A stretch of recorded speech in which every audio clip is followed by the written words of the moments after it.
ఈ ఉమ్మడి నల్గొండ జిల్లాలో నల్గొండలో నిన్న జరిగినటువంటి డిఎస్సి ఎగ్జామ్స్ ఏదైతే ఉన్నాయో రిజల్ట్స్ వచ్చినాయో దాంట్లో ఈడబ్ల్యూఎస్ వాళ్ళకి 2050 ర్యాంక్ వచ్చినా వాళ్ళకి ఉద్యోగం వస్తుంది. కానీ బీసీడీ వాళ్ళకి 820 లోపే. 2000 ర్యాంక్ వస్తే వాళ్ళకు ఉద్యోగం వస్తుంది. బీసీడీ వాళ్ళకు 820 మార్కులు వస్తే 20 ర్యాంక్ వచ్చే 21 వచ్చినా రాదు. అదే ఆదిలాబాద్ జిల్లాలో తీసుకుంటే బీసీడీలకు 228 ర్యాంక్ వస్తే ఉద్యోగం రాలే. కానీ ఈడబ్ల్యూఎస్ 1948 ర్యాంక్ వచ్చినా కూడా ఉద్యోగం వచ్చింది. ఇక్కడ ఎస్సీ ఎస్టీల కంటే కూడా అత్యధికంగా లబ్ధి పొందుతున్నటువంటి వర్గంగా ఇవాళ ఈడబ్ల్యూఎస్ తయారైపోయింది. వాస్తవానికి ఇట్లా అన్ని జిల్లాల్లో జరిగినటువంటి ఘోరం ఇదే. వాస్తవానికి రాజ్యాంగం ఏం చెప్తా ఉంది, సామాజికంగా విద్యాపరంగా వెనుకబడినటువంటి వర్గాలకు రిజర్వేషన్ కల్పించడం ద్వారా ఎదిగినటువంటి వర్గాలకు సమాన స్థాయిలో వాళ్ళు ఎదగగలుగుతారనేది రాజ్యాంగం ఆలోచన. కానీ నరేంద్ర మోడీ ప్రభుత్వం దుర్మార్గంగా కర్కశంగా ఈడబ్ల్యూఎస్ కోటాను 10% ఫిక్స్ చేస్తూ ఉభయ సభల్లో బిల్లు పాస్ చేసి రాష్ట్రాలకు అప్పచెప్పారు. రాష్ట్రాల్లో ఇంప్లిమెంట్ చేయాలని లేదు, తమిళనాడు మేము చేయకపోయని చెప్పేసింది. కేవలం అక్కడ 2 నుంచి 3% మంది కంటే ఎక్కువ ఉన్నారు.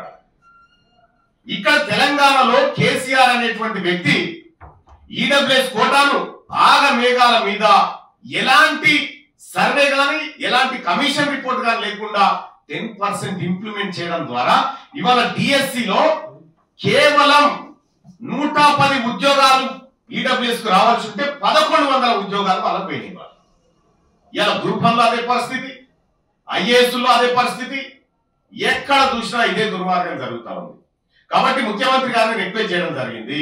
ఇక్కడ మా బీసీ ప్రజలు నష్టపోతా ఉన్నారు.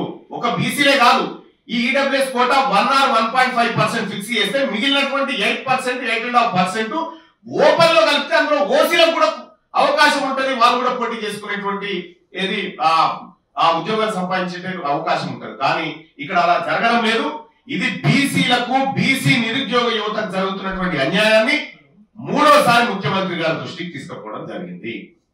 ఆయన అతి త్వరలోనే ఈ సమస్యను పరిష్కరిస్తామని చెప్పడం జరిగింది.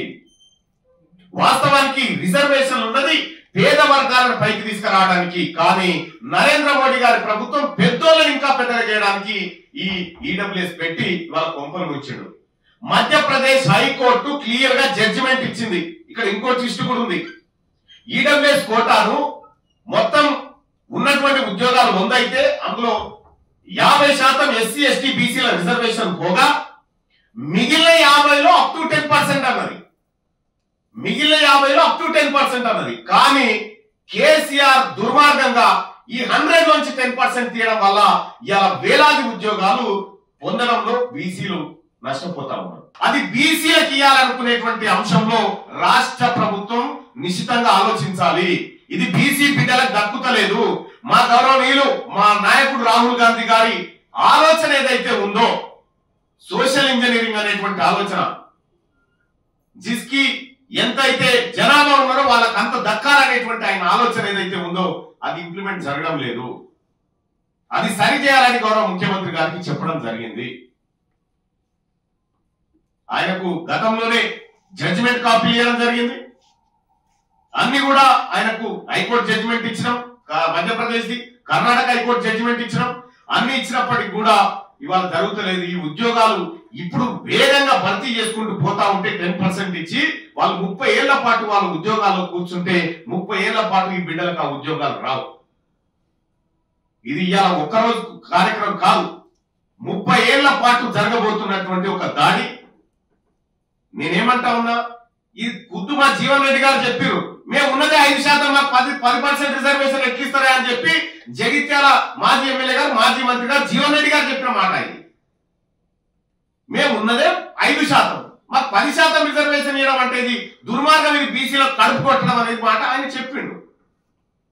అగ్రవర్ణాల్లో ఉన్నటువంటి నాయకులే దీన్ని ఒప్పుకొని ఇది అన్యాయం అని చెప్తున్న తర్వాత మరి బీసీలకు న్యాయం జరగకపోతే రాహుల్ గాంధీ గారి ఆశయాలు దెబ్బతింటాయి, ఆయన ఆలోచనలకు వ్యతిరేకంగా జరిగే ప్రమాదం ఉంటుంది. కాబట్టి రాష్ట్ర ప్రభుత్వాన్ని సరి చేసుకోమని చెప్పడం జరిగింది.